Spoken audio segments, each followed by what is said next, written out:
welcome back to the channel. I'm sorry it's been a few months. I've had a few things going on, but in that time I've still managed to do a few things to the E46. There'll be another video soon of more of the things I've done to it, but this here is more for an audible experience. I've done a backbox delete on the car. Main reason behind that is, one, it's a straight 6, you want to hear it sing a little bit, and also upon examination of the old backbox, long story short, it was full of water. It was full of water, it was coked up to hell in there, and it just wasn't a particularly pleasing thing to see, to be honest. Also, upon removing it, it weighed an absolute ton.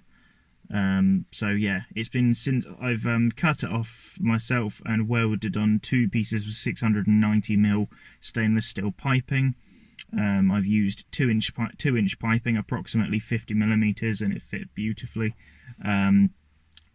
Now is basically just a chance to listen to it, hear what it sounds like.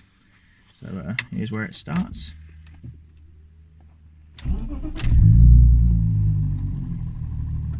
It's a little bit more of a purr, isn't it? I have been using the car for a few weeks, so you know, the ECU's had a chance to settle. It definitely feels there's definitely a difference in how it pulls, just through, I'm guessing, it being a little bit less restrictive, and also just, well, obviously you change the design or the lengthening of any exhaust in there. Bear in mind the old backbox is absolutely chock-a-block full of pipes in different directions that the gas has to go to get out.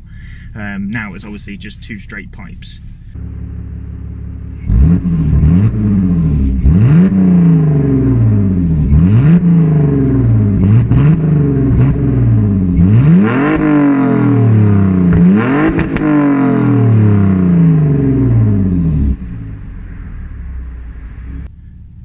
We're about to move off now. I'm just going to leave the little spotlight up there, John, just so you can sort of see my face. I will try and talk a little bit throughout, but obviously I will be concentrating on my driving. But I'm just going to take this off. I do apologise for the obstruction, but I didn't have any other torches on me and it was a bit darker than I expected out here. So yeah, on we go.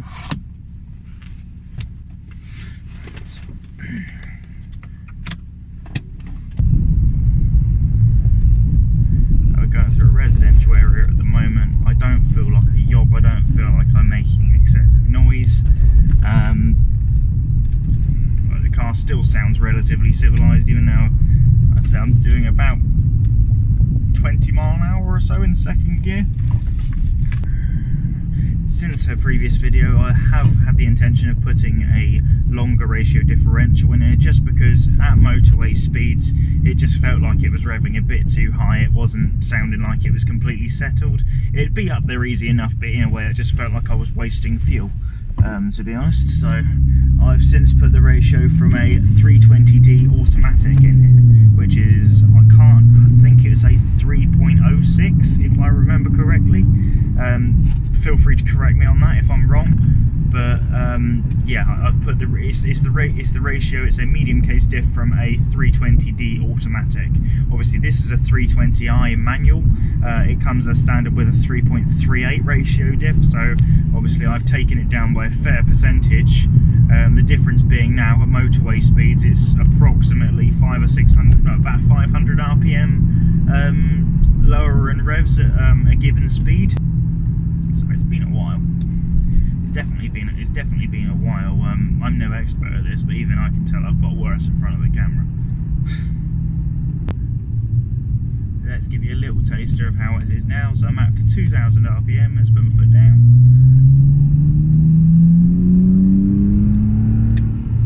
Up to about 4200 RPM.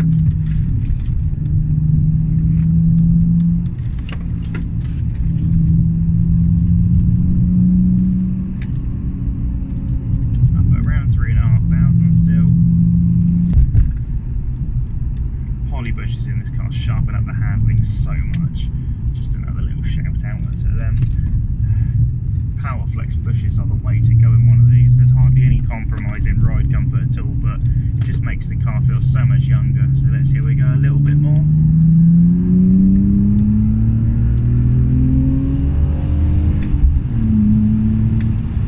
That was up to 6,000.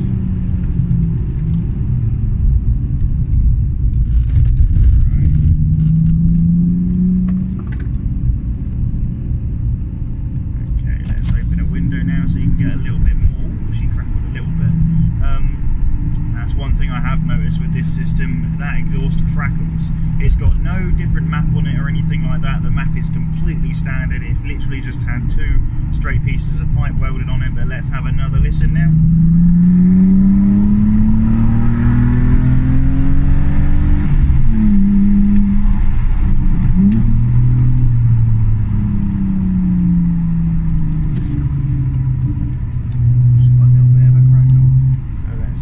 Another little, if I just go on and off the throttle a bit, usually it gives a little crackle, so let's go.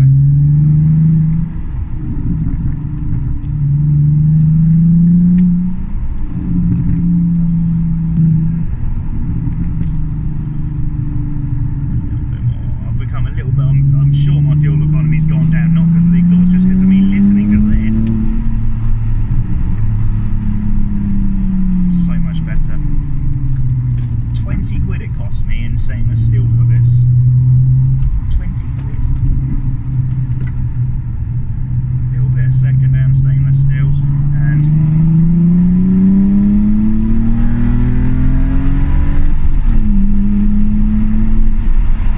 so much better. Then you've just got time, if need be, to do a little sort of unofficial 0 to 60.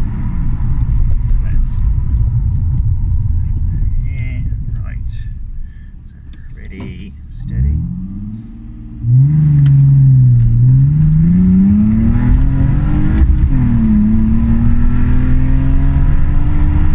And 60.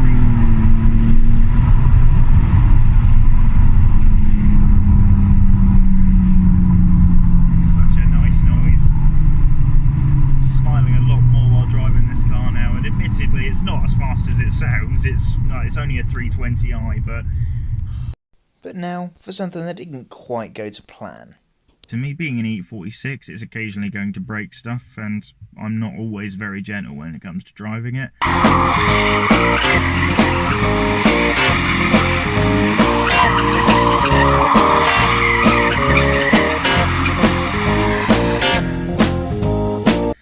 One of the Diff bolts, for some reason, decided to shear off completely when I was driving along a few weeks ago.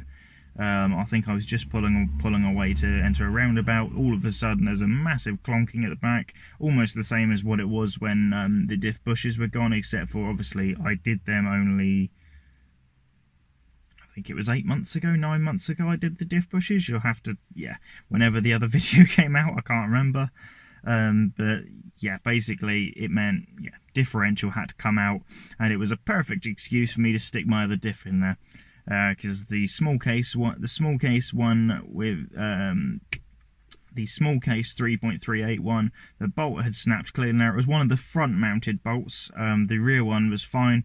The other side was fine. But yeah, so new set of Diff bolts later, and the fact that fortunately the front Diff bolts actually sit just behind the guard for where the prop shaft couples to the differential. Cradle there, or that guard rather, was actually holding the bolt in, which in turn was holding the washers in, so I didn't lose any of the washers that came in there, because you need nice fat washers with poly bushes on there. Also worth note, the drive shafts and the output flanges for the differential on the 320D are different to what they are on the 320i. So if you're just thinking, oh yep, I'm just going to slap this new Diff in, it will not fit. It will bolt up fine, but you will not be able to bolt the drive shafts to the flanges. The flanges are bigger. There was a simple way to fix that. The flanges are only pressed in very lightly, so a little bit of gentle nudging with a lever bar, they pop straight out, and managed to pop them off of my other Diff, and they slot straight in. So I'm now running a medium case Diff with the flanges from the small case Diff, with obviously my original drive shafts. They're working absolutely brilliantly, it's working fine, but obviously now I've got the ratio I want as well. Now thank you very much for watching this video. I know it's been a little while since my previous video, and you know the videos are a little bit few and far between, but I'm hoping to increase the frequency of them very soon. Otherwise, as you can see from this clip, I'm also a bit of an avid gamer, so if you'd like to see any content from my gaming on Forza 7 or Ride 4, please feel free to let me know in the comments. Otherwise, I've just done a backbox delete on my Suzuki Celerio, because why the hell not? Here is all of its 1 litre 3-cylinder glory for you to listen to.